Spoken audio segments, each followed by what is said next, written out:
So good morning, hello everybody. Welcome to Samyasang Edinburgh and to Restoring the Balance. But before we get into that, we'll start with the supplication to the Root Lama and then the Vajradhara lineage prayer.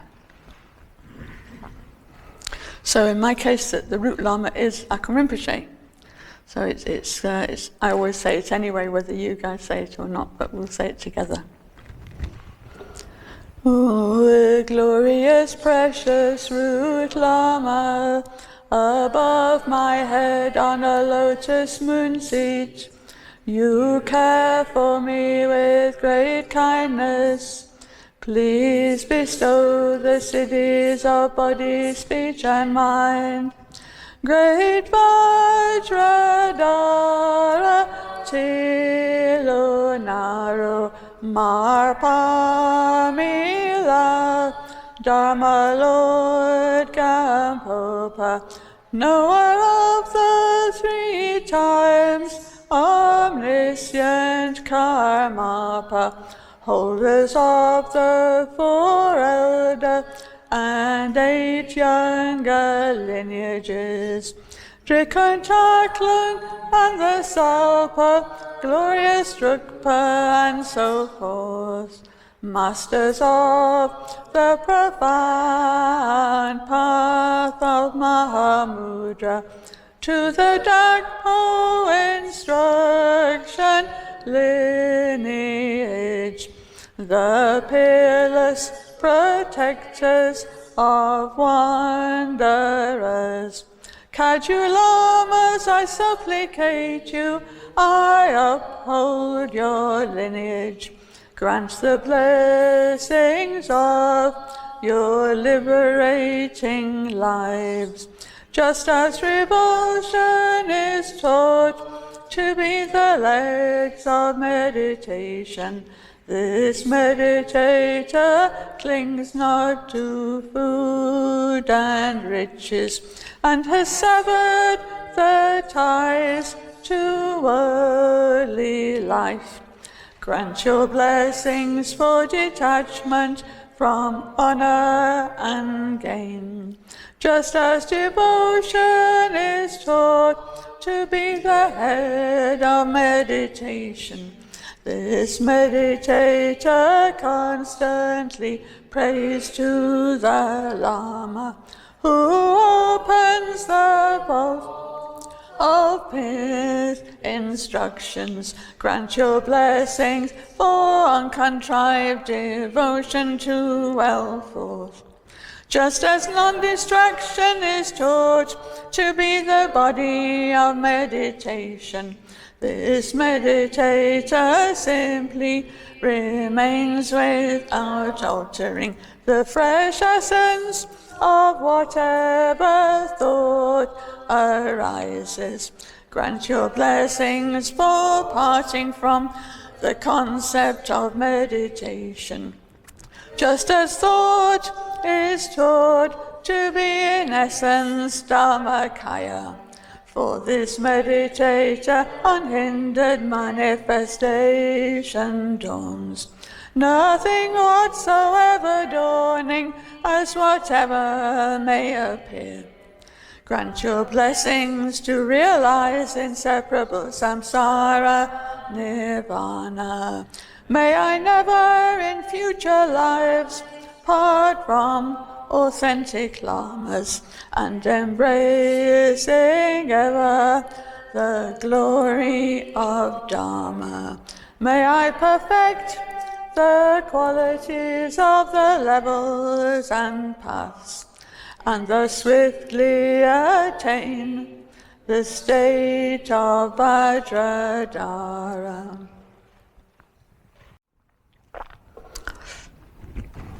Okay, so we're going to be looking at the 6th chapter, which is Changing the Habits of a Lifetime. So this is we're not just talking about something like stopping smoking or something like that. Those are kind of manifestations of what we're going to be looking at. which is more to do with the mind and why we end up doing things that are not good for us and stuff. But first of all, I just want to read the subheading, because it's extremely important. So, changing the habits of a lifetime. The real challenge is to have balance and stability within continuous change. I mean, in other words, when everything's going well, we can be fairly stable, fairly balanced, but then life isn't like that, isn't it? It's like life is constantly changing. So how do we maintain our balance? Because when things are changing, that's harder, isn't it? Conditions that are things we've got no control over are changing all the time in our life. So, in order to know how we can maintain our balance through whatever life's going to throw at us, we have to look deep into, well, what's stopping us from maintaining that balance? What's stopping us from remaining stable? So first we have to look into that. Because we can't do anything about the outside conditions. That wars happen, this happens, that happens, people leave us, people come to us, everything changes all the time. Life is impermanent, isn't it? Everything about it is impermanent, changing all the time. It's neither good nor bad, except the judgment we put on it. We like some change, and so then we're happy, and then we don't like other change, we're not happy, and we're like on a seesaw. So, let's see what Rinpoche has to say. We don't have to follow the rigid patterns of behavior that we have internalized. Since we were growing up, we'll leave previous lifetimes out a bit for the time being, although that is also part of it. We are who we are because of our previous lifetimes and the experience that was built up through that. So everything, even going way, way back, has had an influence in who we are today. So, which is very positive in some ways, isn't it? Because you wouldn't be here listening to the Dharma were it not for something the build-up of good karma in the previous lifetimes. This is, once you start talking about this, it sort of starts to grow arms and legs, because it needs an understanding of karma as well. But anyway, we don't have to follow rigid patterns of behavior that we've internalized. We do not have to be conditioned like mice in a laboratory. I think this is extremely relevant now, even more than when Rinpoche first gave this teaching, which was probably about 20 years ago. But since then, the advances in AI and, all of that stuff, technology and everything, has kind of, I think, contributed to us relying on it too much, and then that offers even more opportunity to become conditioned, in my humble opinion. But we don't have to be like mice in a laboratory, being conditioned. We are able to apply ourselves very easily when conditions are what we expect, what we're used to. But when we're unprepared for change, when something happens that we're not expecting, we panic, or we get upset, or we're just a bit off kilter, and we sort of behave in a neurotic way. This kind of negative response arises from an inability to face a situation for which we're not prepared. It's when something out of the blue happens and it kind of knocks us off balance. And so, but these neurotic responses can change. We can change them when we understand the mind. Because everything that we do and everything we experience in life is through the mind, isn't it? Yeah? I mean, it's obvious, isn't it? But we don't think of it. It's obvious when we say it, but we don't think of it. So we should because then that means that the solutions to what we see as problems are also in the mind. So that's what we need to be looking into, not the outer things that we have no particular power over. Those are still going to change. But how we respond to them is up to us. But we have to understand what's happening in our mind, and that we have control, we can have control over it.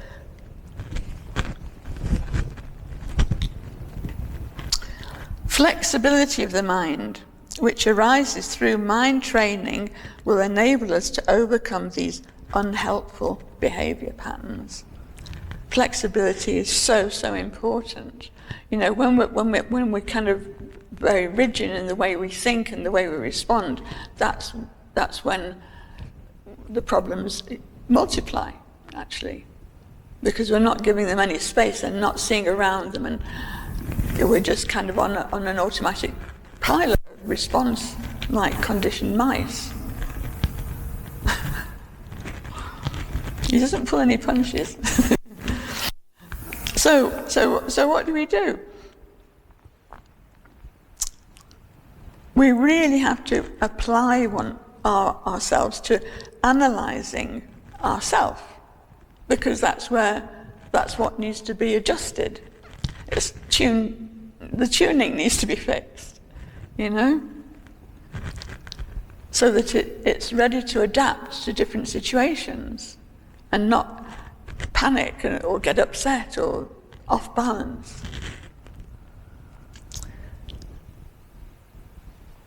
So we can't stop the things outside of ourselves. The world is going to continually change, but we can train our mind to become more flexible and to adapt positively to inevitable change.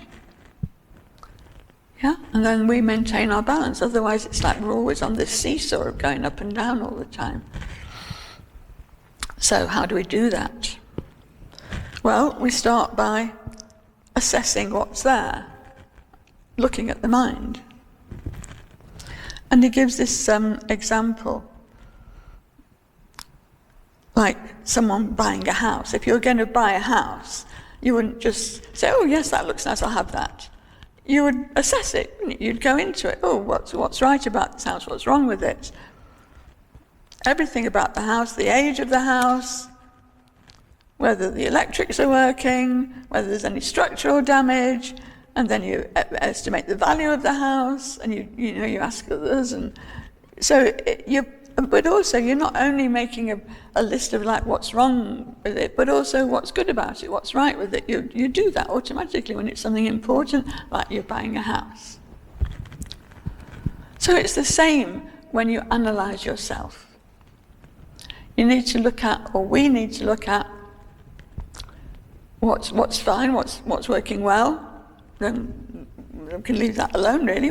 That's fine. We don't need to change that. But then we also have to look at, well, what's not working well.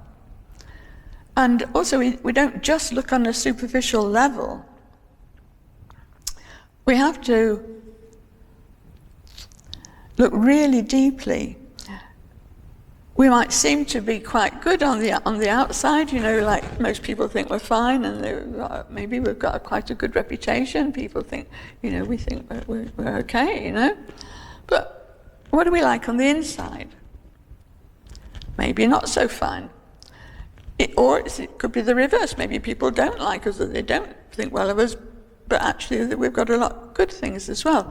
Usually we're going to have both, aren't we? We're going to have some good qualities and some things that are fine the way they are, and there's other things that would be best to be tuned in somewhat differently.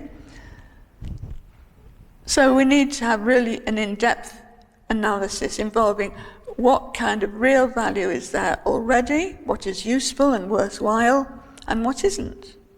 What is helpful to us, what is unhelpful. And based on this self-discovery, we can accept what is necessary to accept and change the kind of things that need to be changed. I mean, we're none of us perfect, are we? Are we? Maybe you are, I'm certainly not. So for example, but we have to be honest. We have to look. We don't sort of shove it under the carpet. No, I'm actually really good, And but no, you're not, and neither am I, So, but we have to be honest and look, because how are we going to change anything or improve anything if we don't look? It would be like trying to repair something without looking at what's wrong with it.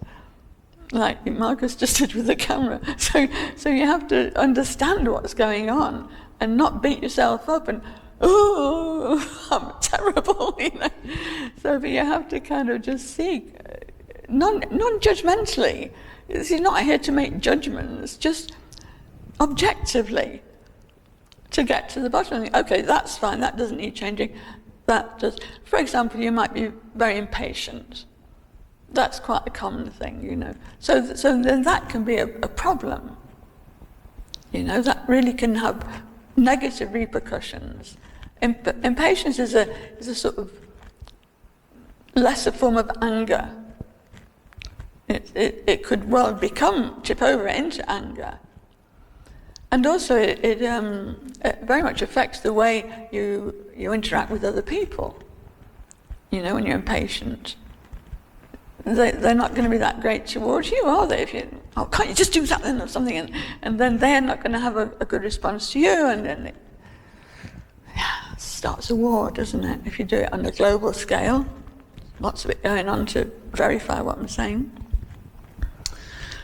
So based on this self-discovery, we accept what's fine, and then what isn't, then we can work on it.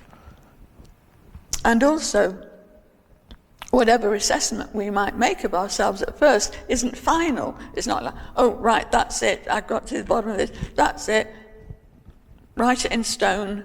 It's not like that. This is an ongoing thing, because not only does the world outside change, but we change. Everything changes, which is a good thing, really, because if it didn't, everyone would be dead, wouldn't they? Because there would just be birth. There would be no growth. It would be just complete stasis, so change has to happen. And whether we can influence whether it's positive change or negative change to some degree. So, yeah, it's important to remain non-judgmental and be very objective. Okay, so then we're moving on to how does that actually work in our lives, in our daily life, meeting daily challenges. So when we only see a limited part of the picture, we may make a false judgment or overreact to what we see. Perhaps the situation is similar to someone placing their finger in an electricity socket without knowing what the electricity is.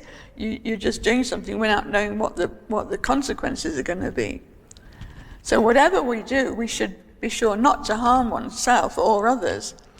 So to see things in a clear and stable way without overreaction.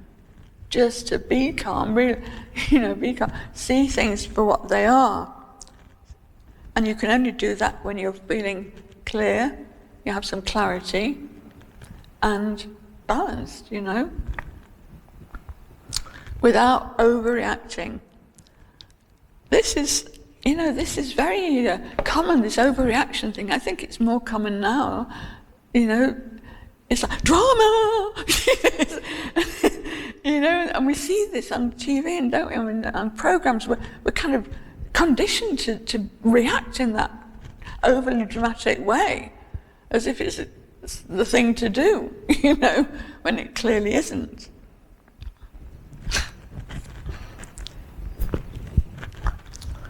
So, the aim is to help ourselves and those around us to avoid behaviour that will make us more unstable and unhappy than we were before.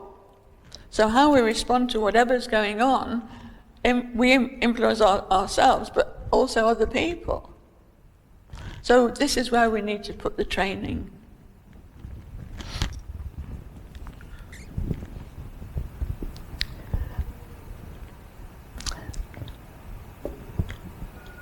I mean, it's like life is going to change continuously. There's no way around that.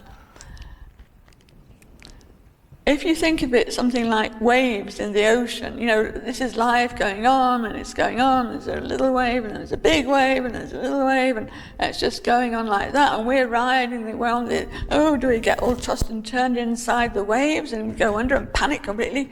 Or do we train ourselves to be a really good surfer, and we actually surfing the waves and enjoying it, enjoying the ride, So whether the waves are big, whether they're little, we're just enjoying the ride and, remaining stable.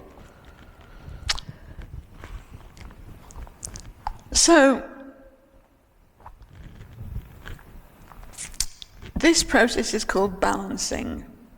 We identify some problem or some weakness in ourselves, and we can repair that, retune it through understanding. That's what this whole thing is about, balancing, restoring the balance. You need to know what's going on in order to restore the balance, don't you? You can't just start doing stuff without having any understanding. Imagine you're making a repair to a piece of equipment. You have to examine it, see where the problem is. So it's like that, only with the mind, which is not a physical thing. So you have to use the mind to look at the mind. We experience new things every day, different sensations, environments, and ways of life. We meet different people all the time. Every day there's the opportunity to learn new things. Our education is never finished.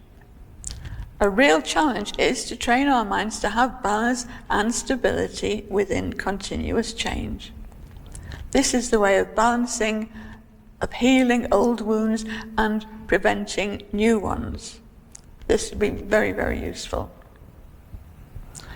And then he gives an example about somebody who's cooking food, maybe it's someone who does it for a living, and they're often burning their hands because they're always in the kitchen cooking, and then they kind of blame the hand, this hand is always getting in the way.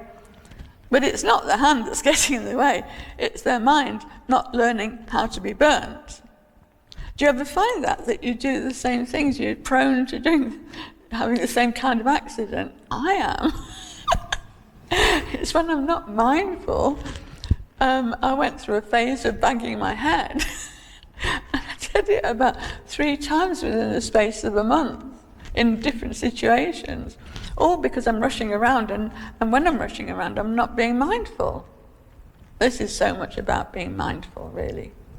Because what you're using your mind to repair the mind, so the mind has to be mindful.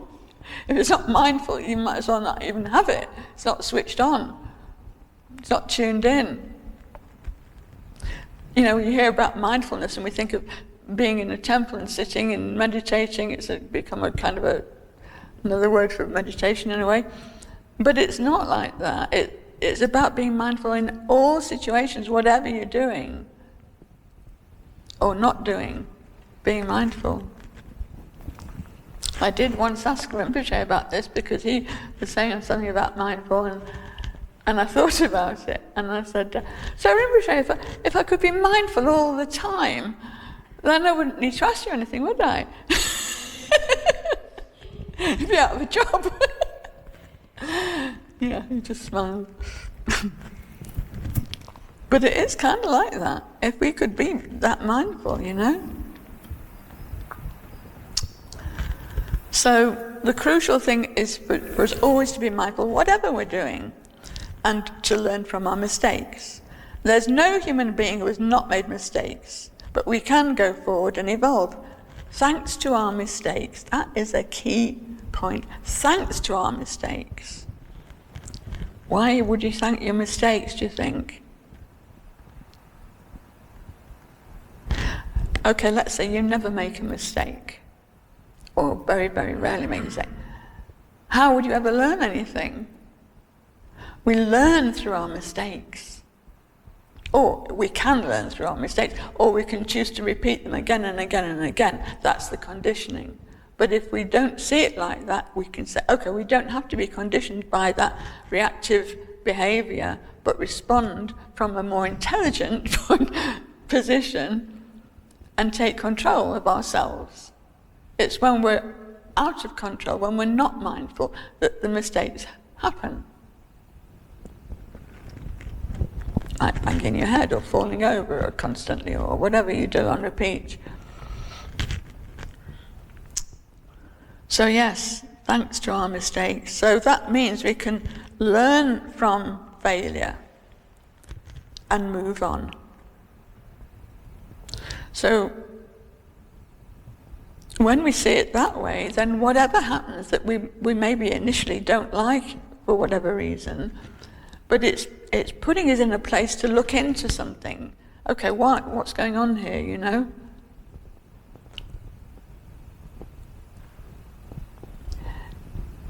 If we learn from what our failure, then we can welcome whatever happens, even things that maybe seem not so good, you know, we don't like, or we feel like they're putting an object in our way. You know, and we all have these things, don't we? We have maybe something at work, or something in our family, or something that we see in quite a negative way because, oh no, not that again, you know. But we can see it as something that we can learn from. Again, I remember saying to Rinpoche, asking Rinpoche, this is early on when I first went to live at Samyeling, and I wasn't used to living with a lot of people, you know, and people are all different kinds, and some you get on with, some you don't. And it was tricky. I found it quite hard in that way. And I asked him, and I said, Rinpoche, how do you deal with the people that you find it hard to deal with, or you know, they don't like you, or whatever happens, or you know, it's just problematic, or situations like that? And he said, you know, well, in the beginning, as a beginner, you know, then maybe you can try sort of, you know, avoiding them a little bit, you know, don't be around them too much, or if you can do that. But then in the middle, he said, you know, then you should really kind of learn how to work with the situation. You learn from that, you know, you learn how to work with the situation, and you can develop from that. And then at the end, he said, well, you welcome them. You welcome them because they're giving you the opportunity to learn. And if you see it like that, no problem. There isn't they're not seen as a problem anymore. You're not in a problem anymore. And I saw him doing this I saw it in his daily life. I saw him, you know, responding to very difficult people and situations with absolute ease. So that was a big, I was fortunate to see him in action. So when I read this, it takes me back to that time. And we can all learn to do this. It's not something, oh, well, that's a Rinpoche, you know, that's a High Lama. Yes, he is a High Lama, but maybe hasn't always been a High Lama. It's through learning from his mistakes that you get to be the High Lama, or the great teacher, or an evolved, enlightened human being. You don't learn from ignoring your mistakes, put it that way. You know, brushing them into the carpet, pretend they're not there, out of sight, out of mind. No, they can't be out of mind. They can be out of sight, but they won't be out of mind. They will be very much still in your mind. So we can learn from failure and move on. Whether we can do this training well or not is dependent to a great extent on our first experience of when we try to do it. So, for example, whatever we do and we try to do something, if it doesn't work out well the first time, we might get discouraged and think, oh, that didn't work, I'm not going to be bothered with that. But that's not the way to be, because it may not work the first time. You know, it's like anything that you do, you have to be trained, and first attempts may not work out as, you know, it's not like a magic thing that you can just switch on and off. You have to learn how. So don't be discouraged, in other words, because our confidence can change. Because if you persevere, if we train ourselves, possibly even if we didn't do so well the first time. But if we focus on why didn't that work out so well? I tried to do it, it didn't work out well. What's going on? You know, it's like anything, isn't it? You can't just suddenly go from 0 to hero, or know how to do things straight away. You have to learn gradually. You can't go from not knowing your ABC and then try to read Shakespeare or something because you don't know your ABC. So you have to train gradually. And then you get your confidence as you begin to have some little success, and then things start working better. So if we train ourselves, even if we didn't do well the first time, but when we focus on the why, and so then we can prepare better for the next time something comes up like that. So you just prepare yourselves, you look into everything. Okay, so that's how you're learning from something that doesn't go well. This is your learning opportunity. Why? What happened there? Look into it. Otherwise, you just keep making the mistakes again and again and again. So you have to understand what's going on. Nobody said it's easy, but if you're objective and not unbalanced and not judgmental, I'm rubbish, I didn't do it, and I couldn't, it's useless, I'm giving up. It's not that. Because this is your life we're talking about, and it's in your hands, which is great, in a way, isn't it? Because otherwise, you're at the mercy of, let's say the tech brothers. You'd be more in their mercy, at their mercy, if they even have such a quality, which is unlikely. However, when we focus on why, we prepare ourselves better for the next time such a situation arises. So a good way to train the mind would be, I've not done so great the first time, I want to do the second time better. So you already have that motivation, you want to do it better. But most of us don't think like this. We don't look back at first and notice how we should change. Instead, we just think, I didn't do that one too well, therefore I'll never be able to do the second one well. We just become discouraged and give up without looking at ways to improve the situation. But we do all have the capability to change. We're going to change anyway. You're not the same person you were 10 years ago or when you were a child. Your body has changed, your mind also evolves, doesn't it? We're completely changing. But what all he's saying here is to have some control over how it's happening with the understanding, not just be like at the mercy of whatever random things happen to you in your life without understanding what's going on and then just reacting in a kind of conditioned way. Look deeply, use this amazing mind that we have, this treasure.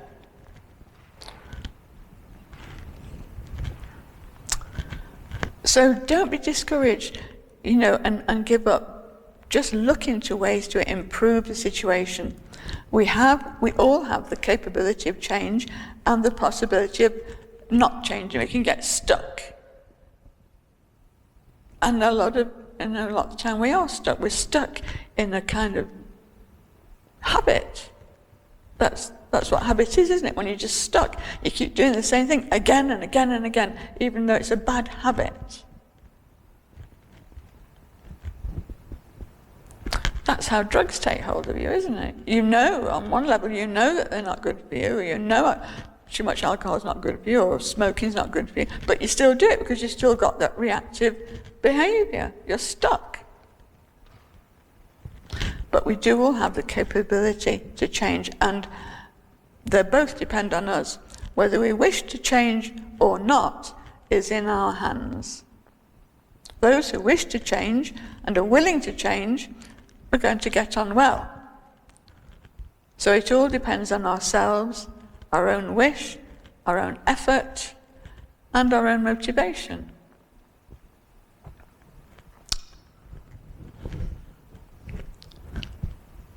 Does it make sense so far? Okay. Can you see that this could be a good point he's got here? I think we all know that it has, isn't it? Once we look at it like that, it's almost obvious.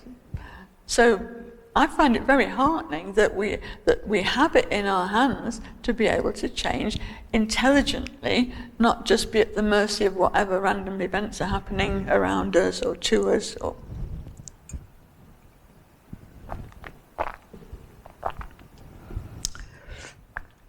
So if we want to bring out the best in ourselves, not only for being the best, but for having for improving ourselves, for the sake of ourselves and our own spiritual progress and our own progress in life, and for the sake of others, because that can only help others if we can flower, if we can blossom if we can be Buddha when we take it. Yeah, we have the potential. We all have the potential. This is, but we're not going to get there by, well, maybe it'll fall into my lap one day. I'll just hang around and wait till it happens. It ain't going to happen. We are the author of our own lives. Yeah, we are. Of course, laziness gets in the way as well. But do you really want to be stuck? Or do you want to, improve? So how do we go about this?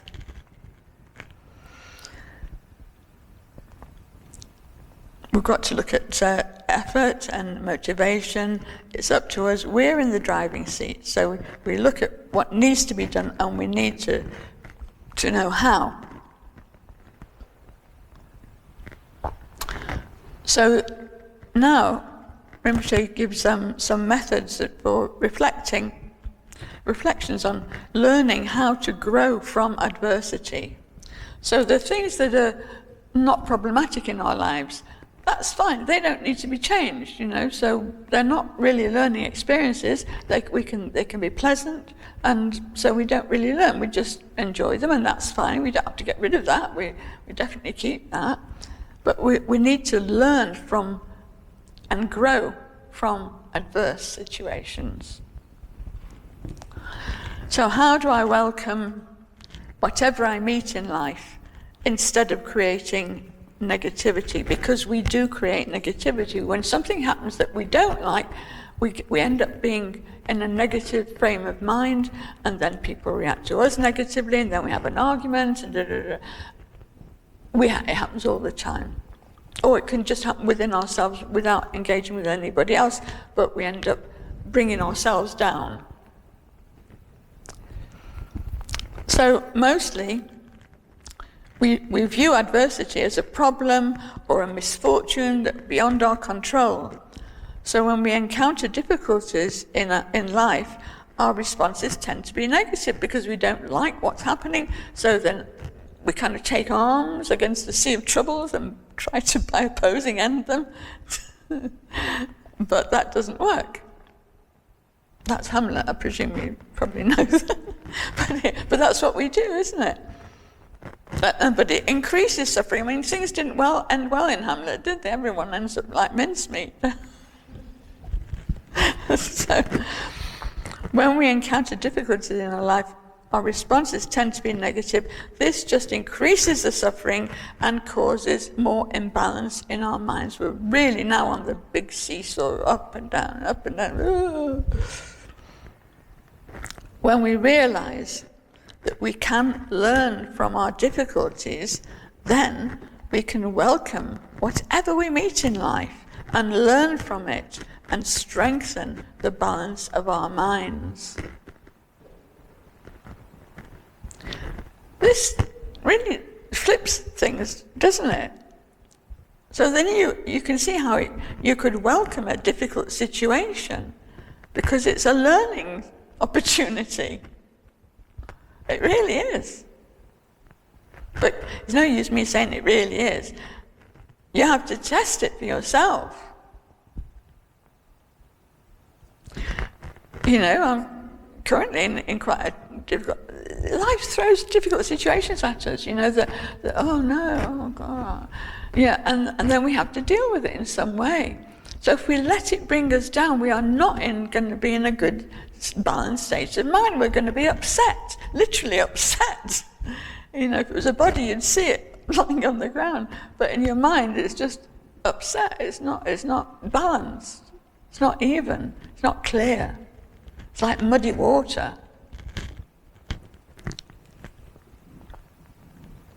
But when we see it as something that we can learn from, it strengthens the balance of our mind. You know, we're not so, we're like, okay, maybe there's some movement, but it's not as extreme.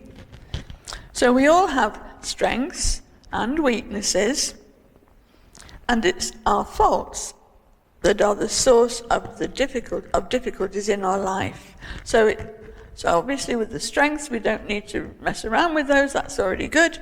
But the faults, or the kind of obstructed way of seeing things, they're not faults that are inherent in us, it's just by the way we see things. So if we're able to free ourselves and restore the balance, we need to discover and accept the existence of these weaknesses, it's more of a weakness, and transform our way of relating to them. First of all, you have to acknowledge them. It's like, you know, if your body is sick, you can't just keep pretending, oh no, I'm fine, and then you just get worse and worse because you're not doing anything about it. And then your body just ends up, well, ultimately dead. But you know, it can go quite a long way, isn't it? You might start off with a little cut on your finger, it'll be nothing, and then it could turn septic, and then you have to have your finger amputated. Or, you know, if you don't attend to things, they get worse and worse. And when it's your body, it's easier to see and to feel it. But if it's something, why did you have that in the first place? It may be something, the way you're thinking and reacting to things. So he gives this list of reflections as a training. So the first one is to develop a contemplative approach, and you should, if you haven't got anything to make a note with, you should have this online later, or you can look in the book. But so there's 4 of them. Develop a contemplative approach. So what does that mean? It means like to sit and watch whatever is happening to you. So rather than be thrown off balance, just sit with it for a bit. Watch as if you're watching a movie. Watch as if, you know, okay, so this is happening, so what's going on here? Watch it in that objective way, rather than being thrown off balance by it. Just imagine you can take a step back from it, sort of. Okay, this is going on, not that keen on it. What is actually happening here? So it's almost like you're looking at it from somebody else's point of view. Or like a doctor looking at it, you know, a situation. Okay, so what's going on here? For example, people talk about you or gossip about you, or somebody's not nice to you, maybe in the office or the workplace. So normally people react becoming hurt and angry and defensive, and then maybe they'll say something back to that person, and then an argument, blah, blah, blah. We've all been there, haven't we? No? Of course we have. So that's not going to get us anywhere really in involving our understanding. We need to remember that all sound is like an echo. By sound, it's like when people say something mean to you, or it could be, let's take it up to modern day, you see something online and what I call anti-social media, I don't go on it, but you know, people say nasty things about you on there, and then it brings you down. I mean, personally for that, I'd just say stay clear of that. Why would you even go there? I don't understand that. So I'm not personally aware of that, but I do know that it goes on, and that people can kill themselves because of that, because they get so brought down, so affected by it. So when he's saying sound, he means like speech or whatever way it is, but it could be something online as well. But if you remember that all that kind of sound is like an echo, it's nothing solid, it's not there, it's not a thing you can, I've been insulted, oh, this is this big, it's not, it's just an echo. Somebody said something, and even if it's still online, it's not really in your life unless you choose to put it in your life. So now, if you see it as an echo, then you change your attitude. Okay, so then this can be very helpful. Think of it in this way. My weaknesses are the cause of my difficulties, and now I'm having them pointed out to me. So they are no longer hidden. This is a good opportunity and a potential cause for happiness. Of course, it may be that whatever that person is saying isn't how you truly are. In which case, don't let it bother you. If you know that you're not really like that, then that's their problem, isn't it? They see something in that way, that's up to them. You don't take it to heart, is the point. But if they've got a point, and if you know, it's true, I was a bit short with them, and I was a bit impatient, or I did this and that, then do take it to heart, and because then you see it as an opportunity to improve yourself. Having your faults or your difficulty pointed out. So it could be that it is coming from a good place. It could be a teacher or somebody that's telling you about, this is what you need to work on. And if it's coming from a good place, then that's easier to accept, isn't it? Because they've got your interest at heart. If it's something that you know deep down, they've got a point, even if it's not a teacher, if it's someone who's being mean, but they still could have a point, then you can still see that as an opportunity to learn from that and to help you improve matters. If we adopt this approach, then whatever happens to us in life becomes an opportunity to learn and grow. Whatever happens to us. You can't go wrong by learning from a situation.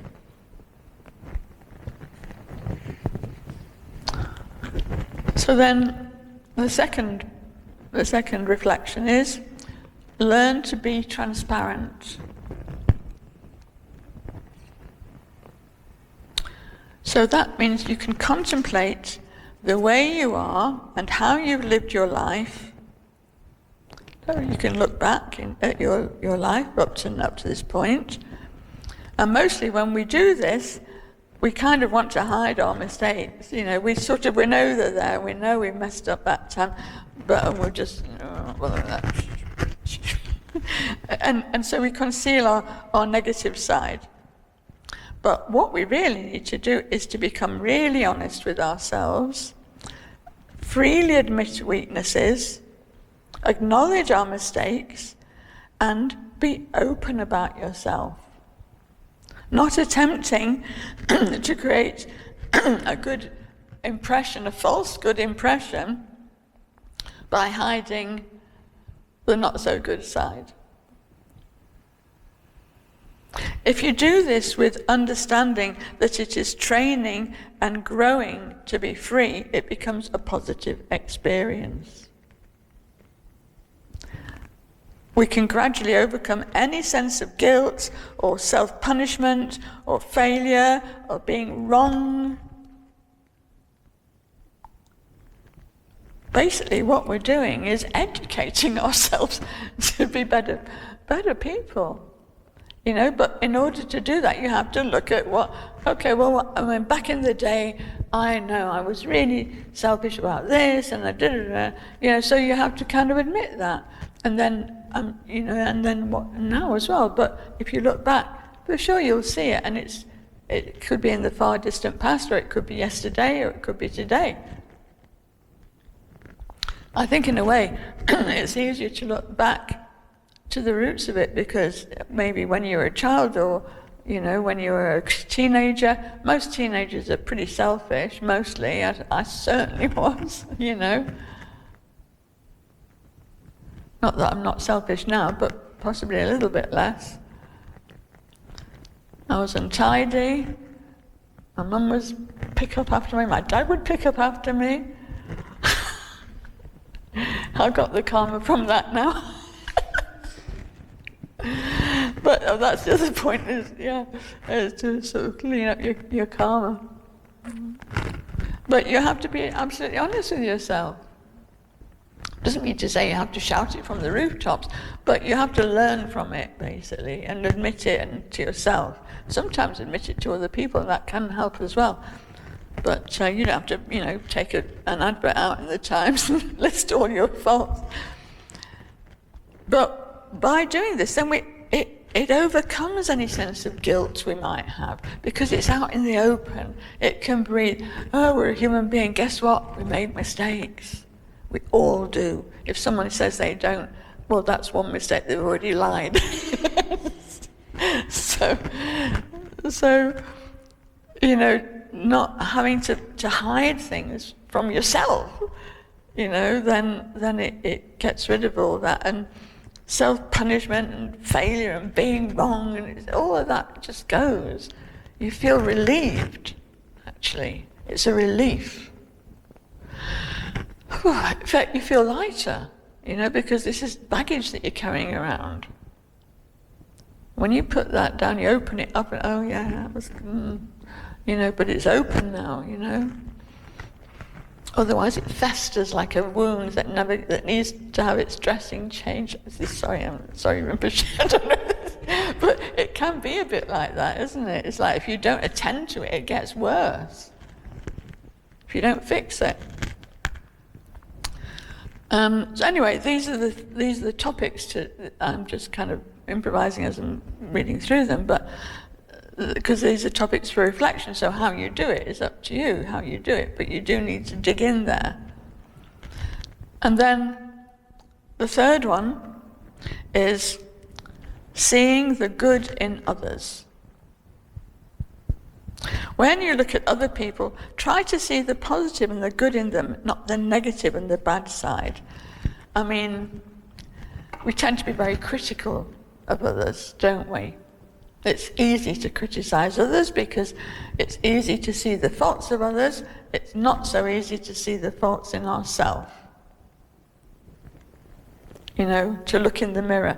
Oh, you jump on that. Oh, did you see what they did? Oh, but you're not seeing what you're doing, even just by saying that to somebody else, pointing out somebody else's faults. If you want to start pointing out faults, point out your own. Basically, I think that's what he's saying. Because how is that going to ever help you? You're just encouraging yourself to be critical of others, but coming from this sort of moral high ground, and I'm not like that,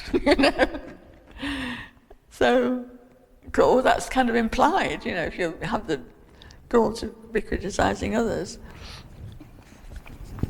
When you look at other people, try to see the positive and the good in them, not the negative side or their faults. And again, being with Rinpoche and working with him and seeing how he works and how accepting he was of others and how he would believe in others, not in a way of stupid, I hope, like as if having the wool pulled over his eyes, but giving people the chance to blossom, trusting others to blossom, helping them to do that by giving them that leeway. Seeing the best in others makes them behave better than if you see the worst in them, for sure. And seeing the best in others comes from a place of love and compassion for others. That's how it becomes a positive thing. If you're just always looking in the critical side and pointing out the worst, then they react to that. And the matters just get worse and they get more entrenched in that. But when you give them the space to be who they can be, who they have that ability to be, then they improve and you improve. The whole situation improves. And I saw him do that, and I received him doing that to me, of me and of many others. Sometimes I would be a bit worried because I'm thinking, does he know that that person isn't really going to hack it, because it could be dangerous?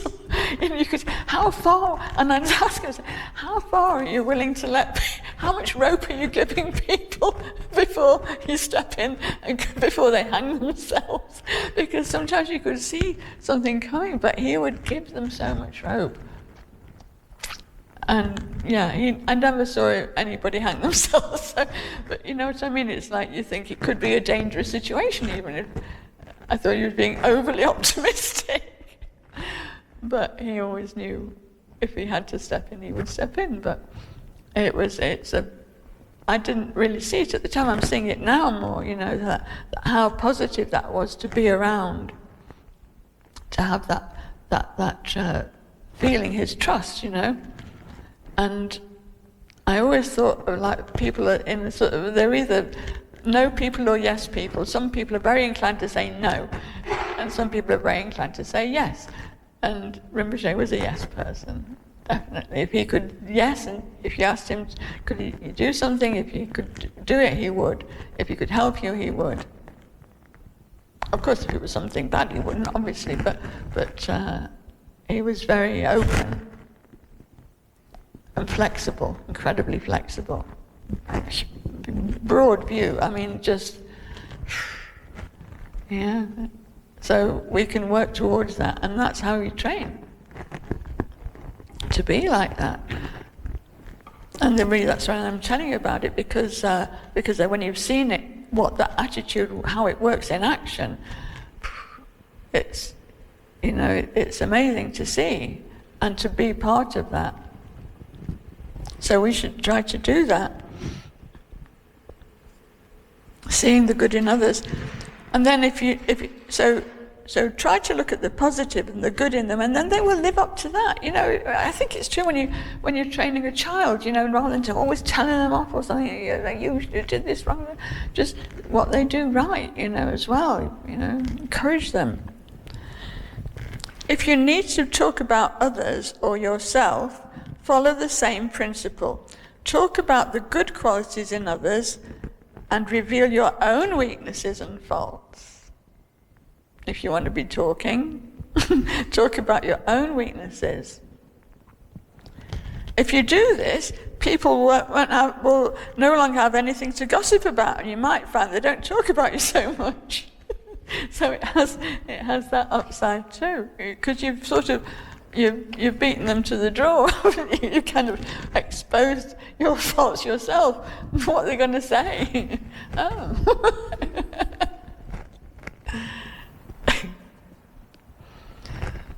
So I think these are really, really useful guidelines to put into practice, but we need to, first of all, reflect on them ourselves in our own time, see how they apply in our own lives. I can think of certain situations as I'm talking, but you will have different ones, obviously, or different lives, different people. So you need to see how it has worked in the past or hasn't worked in the past, and how it can be changed now and going forward. And then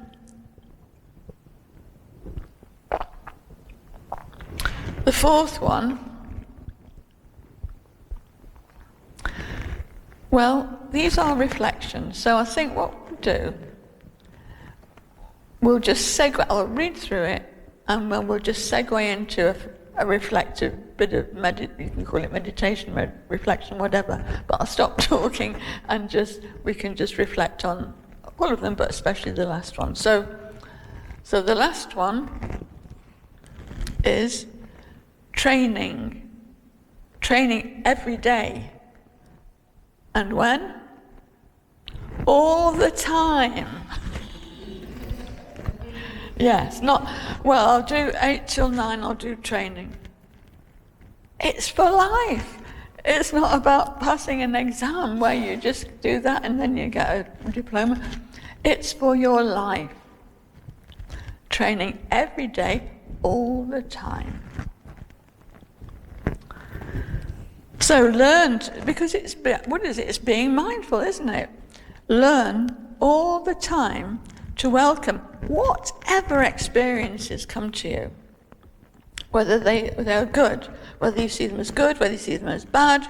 Recognize that you can learn from everything. If you're hip, if you're awake, if you're open, you can learn from everything. For example, if someone angers you, you can be grateful to that person, thinking, through this, I will develop patience. Yeah? You can react and get angry back and start a war, or you develop patience. And we really need to develop patience. Every negative circumstance that arises presents you with a way to improve, whether it's something that happens or the arising of your own negative or positive thoughts. You can do it all by yourself, all this, can't you? You don't even have to be with others. You can make it negative all by yourself, but you can also make it positive all by yourself. So you can be in a situation with others, or just a victim of your own negativity, negative thoughts. Every negative circumstance that arises presents you with a way to improve. It's a present. That's what getting presented with, isn't it? It's a present. Here, take this. You can improve. And so you train, not just for a few days, but all the time, developing a new attitude to life. That's what this is about, a new attitude to life. Whatever life presents to me, I welcome it. Whether we see it as negative or we see it as positive, I welcome it because I can learn to grow from it. I can learn to grow from adversity. And in this way, you will weaken the mind's tendency to dwell on something that's negative and ignore the positive. Because we do that as well. We ignore what's good. We take it for granted. That's what ignoring is, isn't it? Taking something for granted. You don't see it anymore. You don't see the good. You're just looking for the bad. So in this way, you appreciate what's positive, and your mind will become more balanced, and you will become happier. And if you are happier, those around you will also be happier. Right, I'm going to shut up. So just straighten up your posture. Not because that's the only way that you can do this training, but if we're going to reflect, it does help if our body posture is good, so we don't ignore the body. Straighten up the posture. Imagine that the top of your head is reaching. You see that cupola above us, as if it's reaching for the light, as if you're growing like a tree growing upwards. That automatically straightens out the spine so that our energy can flow more easily, more smoothly. Keep your eyes a little bit open. You're not falling asleep. You want to be alert, really alert. The focus is inward, but you're alert. So you don't need your glasses on. If you have glasses, you could take them off because you won't be needing them. Or keep them on if you prefer. But just leave the eyes resting. And then change the focus to looking inwardly. You have the exterior landscape, you have the interior landscape. So we're looking at our interior, the landscape of our mind. So first you just relax, resting at ease, breathing fully. It helps sometimes just to focus on the breath and breathe fully into the lungs and the diaphragm and the belly. So relax the belly as well. You're using your whole body to breathe. And when you breathe in this way, it also has the effect of slowing the mind down, letting it settle, become more peaceful. When it settles, it becomes clearer. Like when muddy water settles, it becomes clearer. So So the mind starts to settle, breathing fully, normally, naturally. Everything we're doing is very natural, there's nothing artificial about it. We're breathing without rushing the breath, in our own good time. Maintaining awareness, resting peacefully,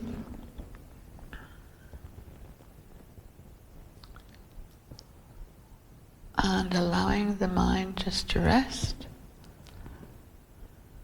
reflecting on what we've been talking about today.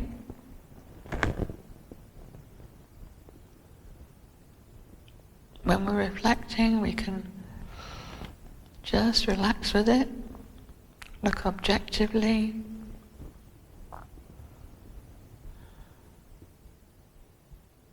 whatever comes up, applying it in our own life situation.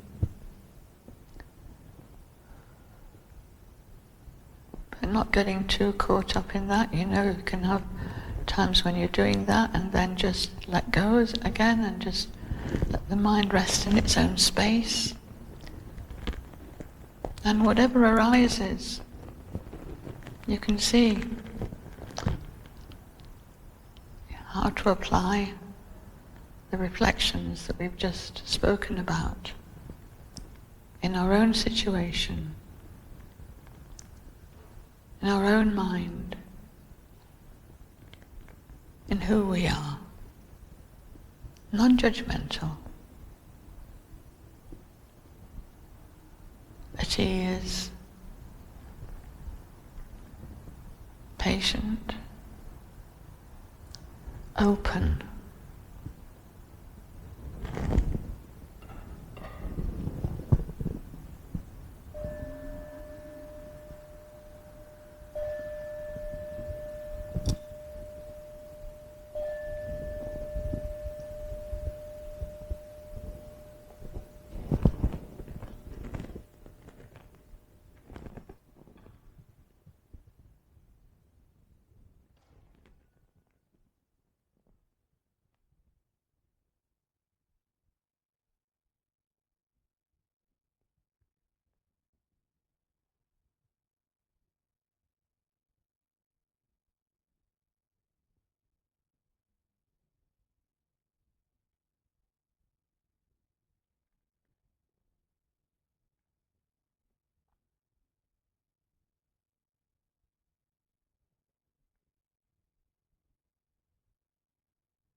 So we do definitely need patience.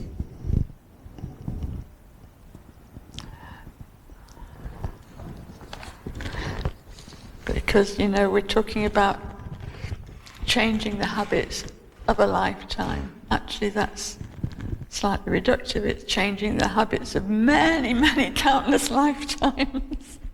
Because we're not just talking about the superficial ones like smoking and drinking, because they're not the root causes, they're the manifestation of the habit that's much more deeply entrenched about how we behave and how we look to things like that, which are only going to make matters worse.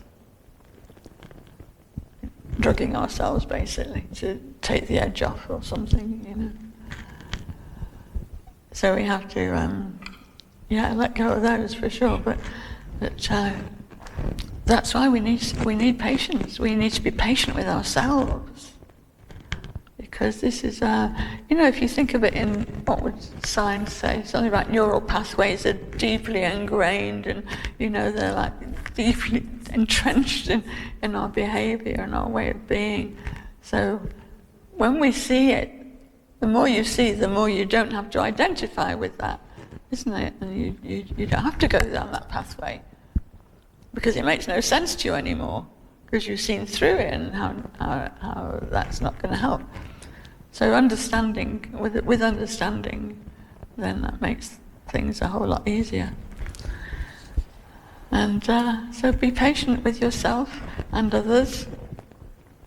I'm saying this to myself as well, very much so. I hope it's been useful, but if you do it, definitely it will be useful. If you put it into practice, it will definitely be useful, extremely useful.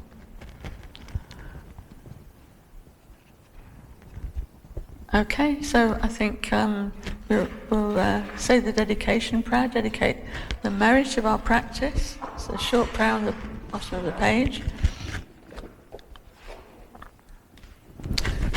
Maybe turn it over to the one with the wheel, because I prefer that translation.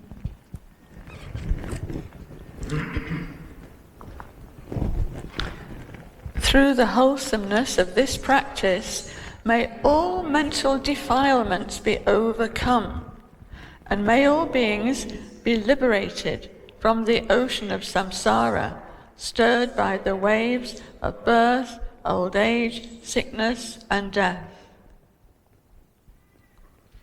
All mental defilements be overcome. That's what we're praying for.